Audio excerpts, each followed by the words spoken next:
scream. If Ghostface attacks you, it's already too late. The real mistake happened earlier.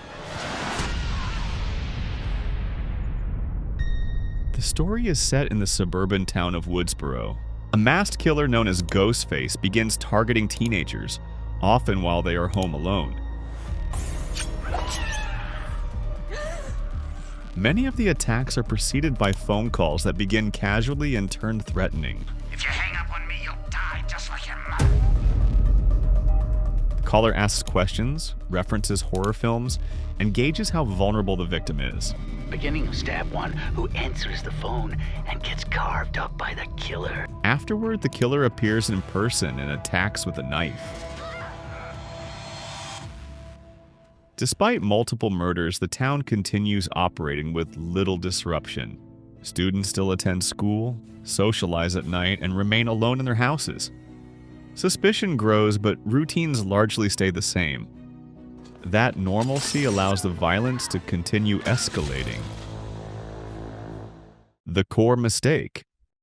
The fatal mistake is keeping routines normal. Staying alone, ignoring warning signs, and treating the threat like it won't happen personally. Because Ghostface doesn't hunt, he schedules, and routine is the calendar he follows. Guy made it inside your house before you could rearm. This choice is realistically avoidable once the pattern of attacks becomes clear. Isolation becomes an invitation, giving the killer privacy, time, and access. My realistic approach. Step 1. Early phase. After the first confirmed call-linked murder, I don't engage in phone games. I hang up, save the call log, and involve police immediately. I stay with other people, lock down entry points, and keep routines public. Step 2. Danger phase. If a threatening call happens while I'm inside, I don't run into the dark. I go to a lockable room, call 911, and force a response with noise or lights and clear location info. If I'm outside, I go straight to a crowded, open business or the police station. Step 3. After escape. I don't return alone. I change routines, stay with others temporarily, and treat every "it's probably nothing" moment as the exact opening Ghostface needs. But some killers don't need games or calls, they just wait for isolation to exist. The strangers. Nothing forces them to act. Your hesitation does. The film takes place in a remote vacation home far from neighbors. A couple arrives late at night after attending a wedding. Soon after settling in, there's a knock at the door from a stranger asking for someone who does not live there. Tamara here? No. The knocking continues, followed by unexplained noises and missing items. Masked figures are eventually seen outside the house. The attackers cut the power and move quietly around the property. They do not immediately attack and instead allow fear to build. The house slowly becomes a controlled environment. The core mistake. The fatal decision is staying inside the house after it becomes clear they are being targeted. Home stops being shelter the second you're being watched. After that, walls are just traps with furniture. This is avoidable because the threat is confirmed before physical violence begins. Remaining inside gives the attackers control over timing, exits, and visibility. My realistic approach. Step 1. Early phase. Once the threat is visually confirmed, I don't try to hold the house. I grab essentials and leave before exits are compromised. Step 2.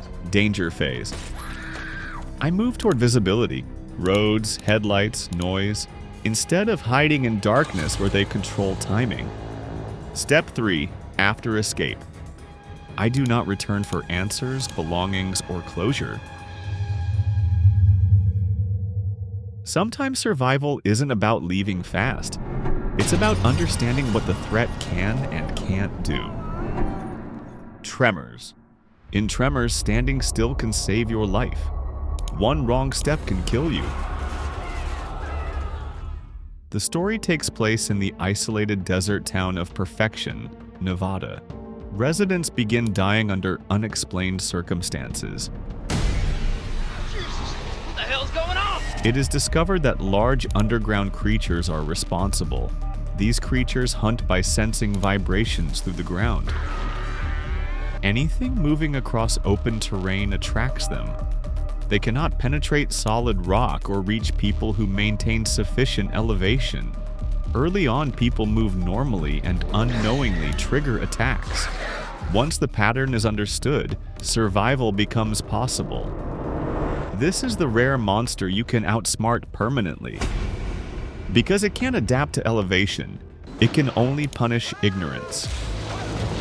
The core mistake.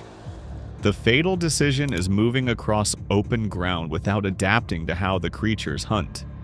This is avoidable once vibration-based attacks are repeatedly observed. Movement directly signals the creatures and escalates the danger. My realistic approach. Step 1. Early phase.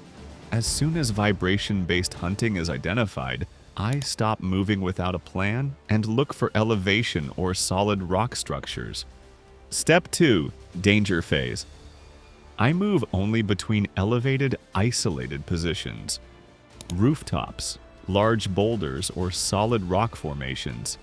And never cross open ground without a secure destination. Step 3. After escape. I stay in elevated safe zones and only move when a new secure position is clearly reachable. But some monsters don't care how you move, only whether you make a sound.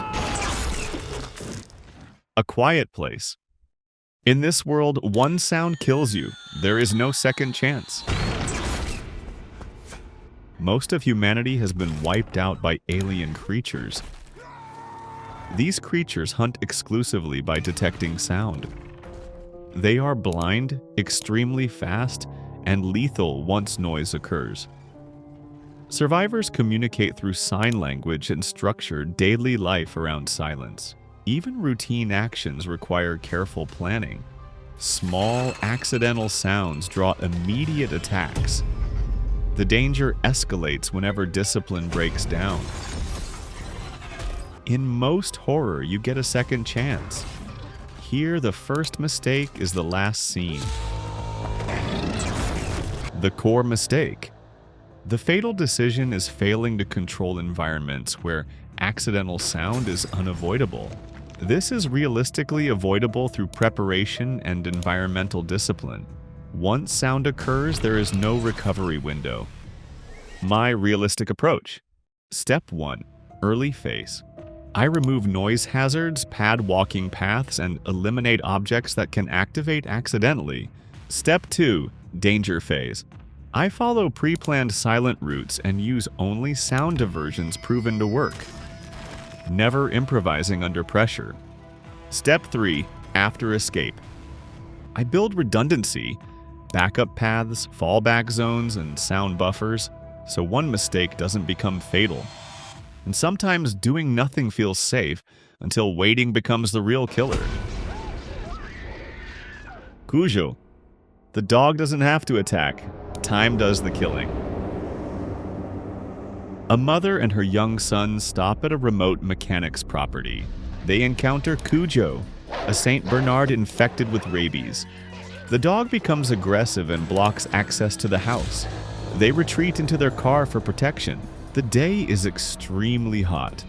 They remain trapped as time passes. Heat and dehydration begin to worsen their condition. Cujo isn't the countdown. The sun is. The longer you wait, the weaker you get.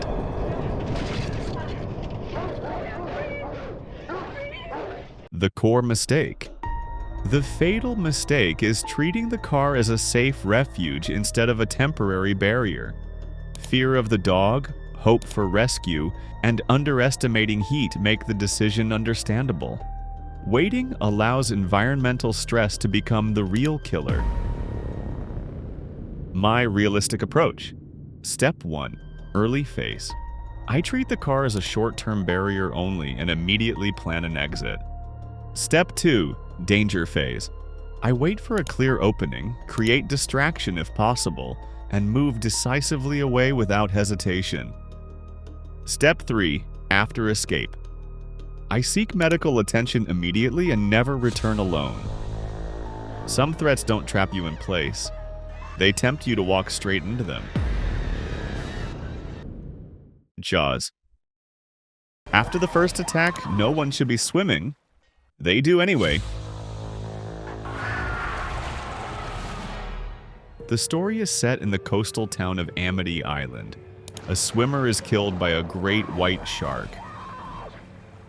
Despite the attack, the beaches remain open. Economic pressure delays decisive action. People continue swimming. Additional attacks occur. The shark stays near populated areas. This might be the easiest survival rule in horror. Don't enter the monster's world. The core mistake. The fatal decision is entering the water after confirmed shark attacks. This is avoidable because the threat is clearly identified. Entering the water places people directly into the shark's environment. My realistic approach. Step 1, early phase. After the first confirmed attack, I avoid open water entirely. Step 2, danger phase. I remain on land and away from isolated beaches. Step 3, after escape. I do not re-enter the water. But the most dangerous monsters aren't always in obvious places. Sometimes they move into your home. Arachnophobia. They don't attack cities, they move into your bed.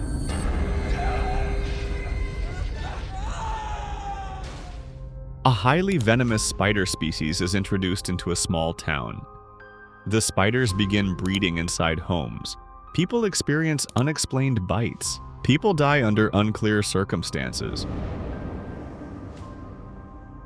Spiders appear in beds, shoes, and walls. Early warning signs are dismissed. The infestation escalates rapidly. With infestations, time is the real monster. Every day you ignore it, it multiplies. The core mistake. The fatal decision is ignoring repeated early warning signs. This is avoidable because the pattern becomes increasingly clear. Delay allows the population to multiply beyond easy control. My realistic approach. Step 1, early phase.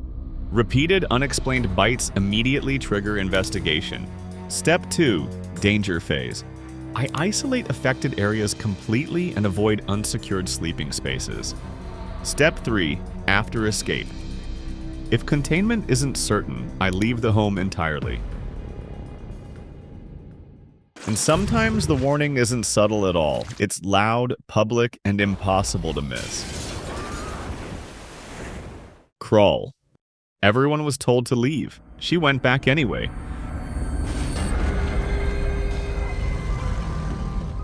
A powerful hurricane approaches a residential area. Mandatory evacuation orders are issued. A woman ignores the order to search for her father.